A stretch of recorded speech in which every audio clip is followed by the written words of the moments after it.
My name is Jeremy Leggett. I'm an ex-geologist, used to be a creature of the oil industry, and I'm worried that there is a fundamental flaw built into the way we are running society.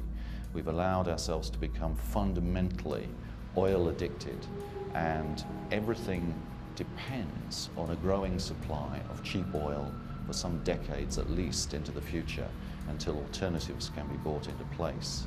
I have come to believe that there's nowhere near as much oil out there in the world left to find, or in reserves that are supposedly proved, as we're being told by many oil companies and governments. People often don't realize just quite how dependent we've allowed ourselves to become on oil. It's much, much more than just the petrol that goes into your tank. 95% of all goods in shops depend on oil in some form or other. Agriculture, food production, is particularly dependent on oil. For one cow to be grown, reared, fed and delivered to your plate, it takes 6 barrels of oil, and that's enough to drive a medium-sized car all the way across America. We're so addicted to oil that we're burning 85 million barrels a day at the moment and expecting to go up to 120 million barrels a day by 2020 or thereabouts. And there's nowhere near enough oil. The average size of oil field that's been discovered since the 1980s is just 50 million barrels, whereas in Saudi Arabia, the big fields will be well over 50 billion barrels.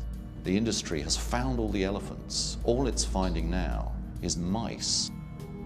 I think what's going on in the oil industry is a quasi-institutionalized culture of denial. I don't think there's an overarching conspiracy at all, but rather a mood in which people are encouraged to be over-optimistic, and nowhere do you see it more clearly than in the BP Statistical Review of World Energy.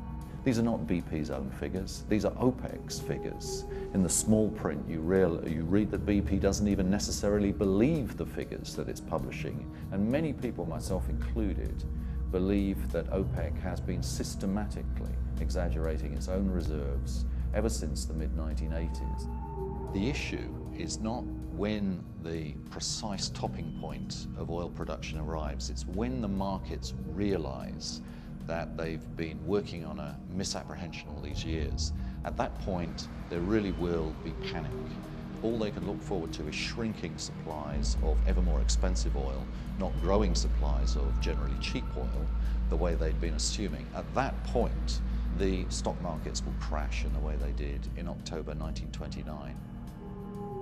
When the panic hits, some people will try and turn to coal, both for fuel and for the running of power plants, but that is not going to happen easily. That won't deconstruct the global energy crisis, and even eventually when we tee up with coal, we'll put so much greenhouse gas into the atmosphere if we go down that road that will fry the planet. This really isn't a viable option for the problem. Out of the back of the economic dislocation that lies ahead, we have an opportunity to get it right the next time. We can go to renewable energy, alternative fuels, hydrogen, all the things that we know exist now but don't have ready in enough volume to make a difference. We really do need to be attacking this problem the way we prepared for war in the 1930s. We need to be identifying the modern equivalents of Spitfires and Lancasters, Mulberry Harbours.